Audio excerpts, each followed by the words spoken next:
Drink up, Elena. It's for your stress. My mother slid the green smoothie across the table. She did not know I had a hidden camera in the kitchen. She did not know I had watched her crush enough heart medication into this glass to kill a horse just 10 minutes ago. She needed my life insurance money by tomorrow morning, or the loan sharks were coming for her. I did not scream. I did not call 911. I just looked at the poison, then I turned to my spoiled sister, Emma, who was staring at my exclusive drink with pure jealousy. I smiled calmly and lifted the glass. Wow, Mom, I said, making sure Emma heard every word. You finally bought the expensive stuff for me? Before I tell you who drank from that glass and the secret I was hiding under the table, drop a comment telling me, what is the one thing you have forgiven your family for, that you should have never forgiven? I want to read your stories. You might be wondering why I did not just leave years ago. Why I stayed in that house, paying their bills, fixing their messes, and letting them treat me like an ATM with a pulse. The answer is simple. I was the utility child. Every toxic family has one. Emma was the ornament. Pretty. Fragile. There to be admired and protected. I was the utility. I was the one who fixed the leaking roof when Cameron gambled away the repair money. I was the one who paid off the credit cards Susan maxed out on essential trips to Cabo. I was not loved. I was used. And for a long time, I mistook being needed for being loved. They thought I was weak. They thought I stayed because I was desperate for their approval. They did not realize that while I was writing the checks, I was also keeping the receipts. The shift happened 2 months ago. I came home from a 12-hour shift to find a foreclosure notice taped to the front door. Cameron had ignored the mortgage for 6 months. We were 48 hours away from the sheriff throwing our furniture onto the lawn. Susan was crying in the kitchen. Not because we were losing our home, but because Emma would not have a place to host her book club. Cameron was pacing, looking for someone to blame. Fix it, Elena, he said. He did not ask. He commanded. You have savings. Pay the arrears. I looked at him. And for the first time, the fog cleared. I saw a man who would drain me dry, and then complain about the dust. I will pay it, I said. But there is a condition. I drove them to a notary that afternoon. I paid the $50,000 in arrears. But in exchange, they signed a quitclaim deed. They transferred the title of the house solely to my name. They signed it because they were desperate, and because they are arrogant. They thought it was just a piece of paper. They thought they could manipulate me into giving it back later, or that I would never actually kick them out. They thought they still owned me, so by extension, they owned the house. That signature was the first nail in their coffin. The second nail came 2 weeks ago. I stood in the living room and told them I was moving out. I had bought a condo. I was done paying their bills. Susan did not cry. She did not say she would miss me. She looked up from her magazine and asked, but who is going to pay the property tax next month? That night, I went into Cameron's office to look for a stamp. I found a file on his desk, buried under racing forms. It was an accidental death and dismemberment insurance policy. In my name, the coverage was for $2 million. The signature at the bottom was a clumsy forgery of my own. The beneficiary had been changed from Emma to Susan. I stood there in the dark, holding the paper that put a price tag on my life. I realized then that my utility had run out. I was no longer valuable to them as a nurse or a banker. I was worth more dead. I did not confront them. I did not scream. I put the folder back exactly where I found it. I walked out of the office, and I went to buy a camera. I did not confront them about the policy because confrontation gives the enemy a chance to come up with a lie. Instead, I went to a tech store 2 towns over and bought a $40 USB wall charger. It looked exactly like the cheap white block you use to charge an iPhone, except this one had a pinhole camera lens right above the USB port. I plugged it into the kitchen outlet yesterday afternoon. My charger died, I told Susan. Do not unplug this. I need it for my shift tomorrow. She did not even look at it. To her, it was just another piece of clutter I was responsible for. 2 hours before dinner tonight, I sat in my car down the block and opened the app on my phone. The feed was crystal clear. The first thing I heard was Cameron's voice. He was on speakerphone, pacing the kitchen floor. The voice on the other end was not a bank teller. It was a man with a gravelly, calm voice that terrified me more than any scream could. Monday morning. Cameron, the voice said. 9 a.m. You have the $500,000, or you leave the house in a body bag. We are done granting extensions. Cameron hung up. He looked sick. He looked like a trapped animal. We have to do it tonight, he whispered. Susan was standing by the counter. She pulled a prescription bottle out of her purse. I recognized the orange label immediately. It was my grandmother's digoxin. She had passed away 3 months ago, and Susan had claimed she cleaned out the medicine cabinet. I thought she threw them away. I was wrong. I watched my mother pour a handful of the white pills into a mortar. She started grinding them. The sound was a rhythmic, scratching crunch, crunch, crunch. But it was not Susan's actions that broke me. It was Cameron's. He did not help her grind the pills. He did not pour the smoothie. He sat in his recliner in the living room, visible in the corner of the frame. As the sound of the grinding got louder, he picked up the remote. He did not turn around. He did not tell her to stop. He just turned up the volume on the game show he was watching.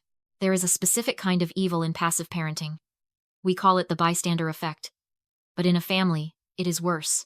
It is the parent who says, "I never laid a hand on you," while watching the other parent beat you black and blue. Cameron told himself he was innocent. He told himself that if he did not touch the poison, he was not a killer. He was just a man watching TV, while his wife solved their financial problem. His silence was his signature on my death certificate. I watched Susan dump the white powder into the blender with the kale and the expensive fruit. I watched her blend it until it was a smooth, frothy green. I watched her pour it into the crystal glass. I closed the app. I sat in my car for a long time, staring at the steering wheel. I could have driven away. I could have gone to the police right then. But if I did, they would claim it was a mistake. They would claim they were just crushing meds for themselves. Without a body, without the attempt, it was just a video of a woman making a smoothie. I needed them to commit. I needed them to hand me the glass. I started the engine and drove back to the house. I walked through the front door, kissed my father on the cheek, and sat down at the table. The glass was heavy in my hand. It was cold, condensation beating on the crystal. Across the table, Cameron was vibrating with anxiety. He kept glancing at the grandfather clock in the hallway. Tick-tock. 9 hours until the deadline. 9 hours until he either had my life insurance payout or a broken kneecap. I brought the glass to my lips, but I did not drink. I inhaled deeply. "Oh my God," I said, letting my eyes flutter closed. "Mom. Seriously?" The room went dead silent. Susan froze, her fork halfway to her mouth.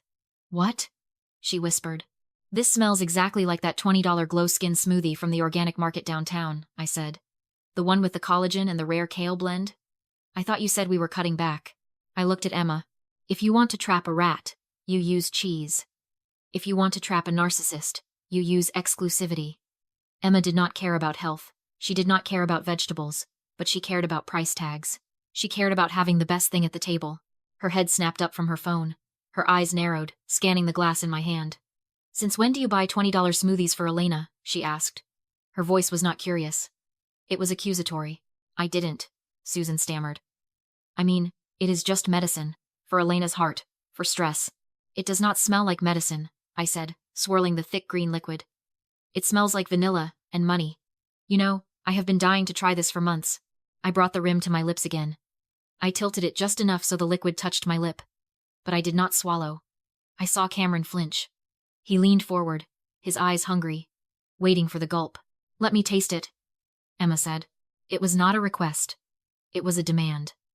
Emma was 24, but she still operated on toddler logic. "If you have it, I want it." Susan dropped her fork. It clattered loudly against the china. "No, Emma," she said, too quickly. "It is spicy. You won't like it." "I like spicy," Emma countered. She reached across the table, her manicured fingers grasping for the stem of my glass. This was the pivot point. If I handed it to her, I was liable.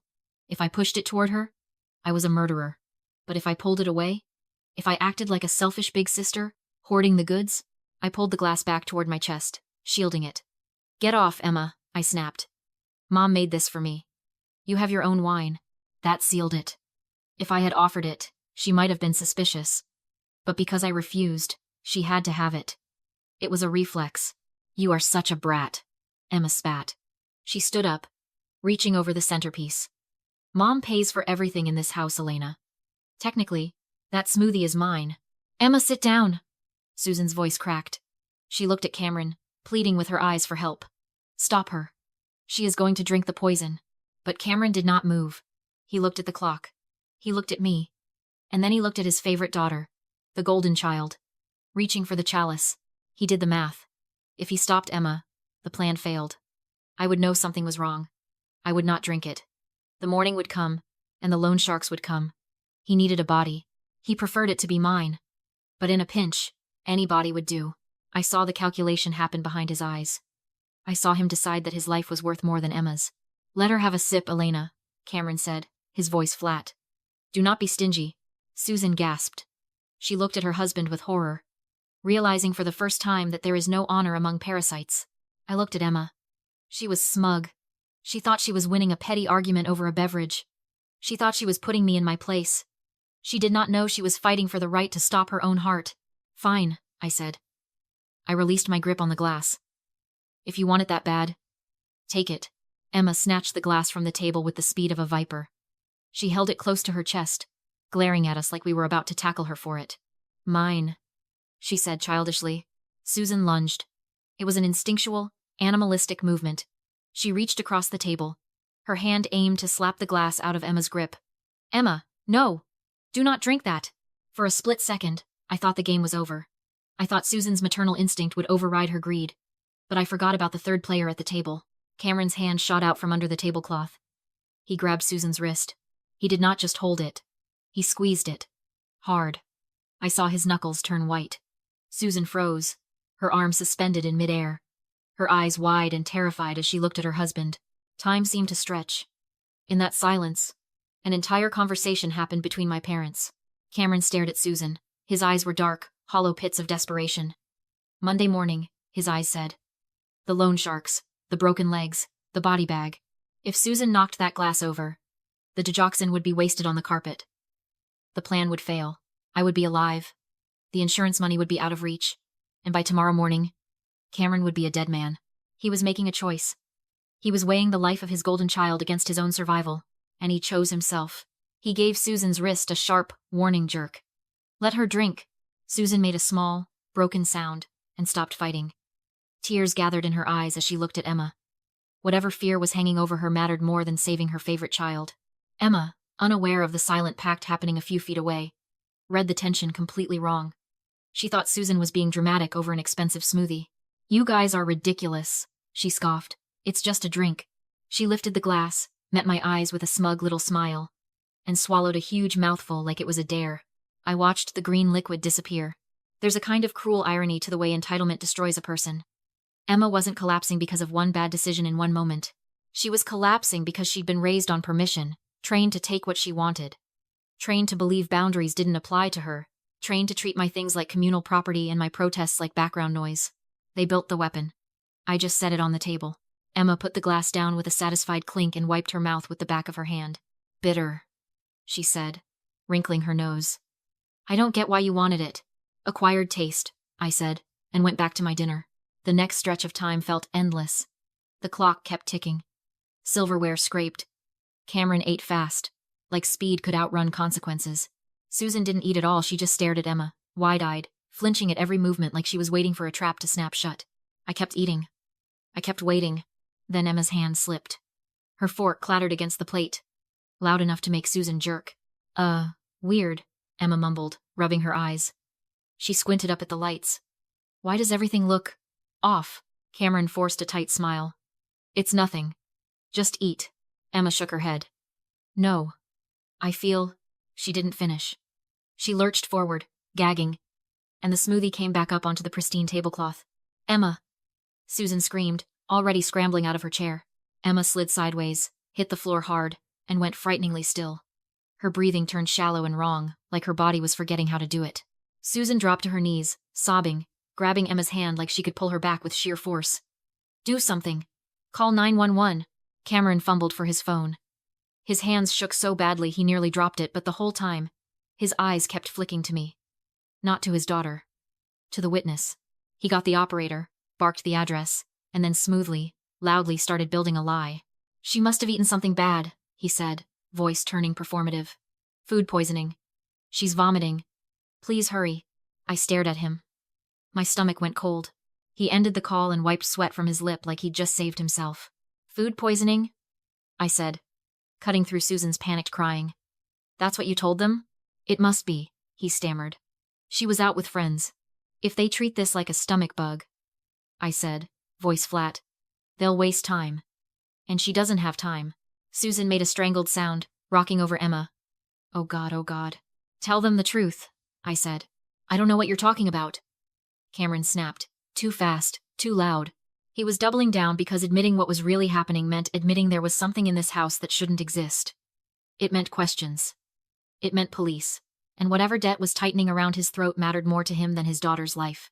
I stood. Emma's lips were beginning to lose their color.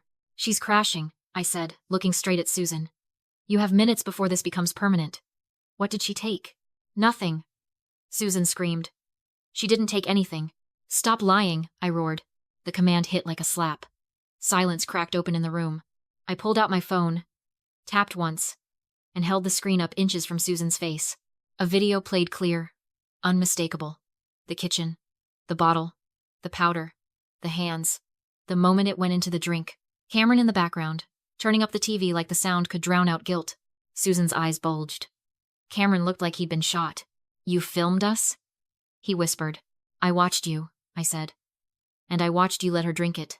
Outside, sirens began to rise distant, then closer, growing teeth. They'll be here in 2 minutes, I said calmly. So here are your options. I leaned in, voice low and lethal. Option A, you keep lying. Emma dies. And I hand this to the police. You're not explaining an accident. You're explaining intent. I shifted the phone slightly so Cameron could see every second of it. Option B. You tell the truth right now. They treat her correctly. She lives. And you deal with what you actually did. Susan looked down at Emma's barely there breathing. She looked at my screen. Then she looked at Cameron. Cameron's eyes begged her without words. Don't. Let her go. But something in Susan finally split. 30 years of enabling. 30 years of fear, shattered by the primitive terror of a mother watching her child slip away. She broke. It was the medication. She screamed, voice tearing. It was the heart pills. Please, please, save her. The front door flew open. Paramedics rushed in. Equipment already in motion, followed by uniformed police. Over here. Susan sobbed, waving frantically. Please, she needs help. I stepped back and let the room become what it needed to become. Fast hands, clipped commands, oxygen, IV lines, a monitor beeping with ruthless honesty. Then I turned to the officer hovering in the doorway, confused by the chaos. I'm the one who called earlier, I said, and placed a small USB drive in his hand. You'll want to see what led to this. Especially the part where my father physically stopped my mother from intervening. His face tightened. He looked at the drive, then at Cameron, then back at me. When the paramedics stabilized Emma enough to move her, the police didn't ask questions. They gave instructions. Cameron and Susan left in handcuffs. Cameron never looked at Susan. Never looked at Emma. He stared at me as if he was finally seeing the truth he'd spent decades trying to ignore. I wasn't the background child. I wasn't the utility. I was the one holding the keys. Emma survived. The doctors were blunt. If I'd waited even a little longer, she wouldn't have. She spent weeks in intensive care, and she didn't come out unchanged. But the real shift happened when I showed her the video in her hospital room. She cried when she saw Susan's hands. She went quiet, stone quiet when she saw Cameron's choice. And for the first time in her life, Emma understood she wasn't precious to them. She was useful. She was currency. Just like me, she testified. It was the first genuinely selfless act she'd ever made. Maybe because she finally realized the truth. Monsters don't only live in fairy tales. Sometimes they live in your kitchen. Smiling across the dinner table. The charges were heavy. The prosecutor didn't treat it like a family mistake. They treated it like what it was. They wanted a payout. They got a sentence. As for the house, I didn't keep it. I didn't want to breathe inside those walls ever again. The deed was in my name. So I cleared it out, locked it up, and listed it the day after the arrest. It sold fast. I'm standing at an airport gate now, watching strangers drag suitcases toward futures they chose. I checked my bank account this morning, the proceeds cleared. Enough to start over anywhere. I deleted Cameron's number. Deleted Susan's. I kept Emma's, but I haven't used it yet. Maybe one day. Maybe not. People say you can't choose your family. That's a lie. You can choose to leave them. You can choose to survive them. And sometimes, the only revenge you need is refusing to keep drinking what they keep trying to pour. So tell me, if you were in my shoes, watching that glass in her hand, would you have knocked it away? Or would you have let the golden child take the sip? Drop your answer in the comments and share this story if you believe karma always finds the address.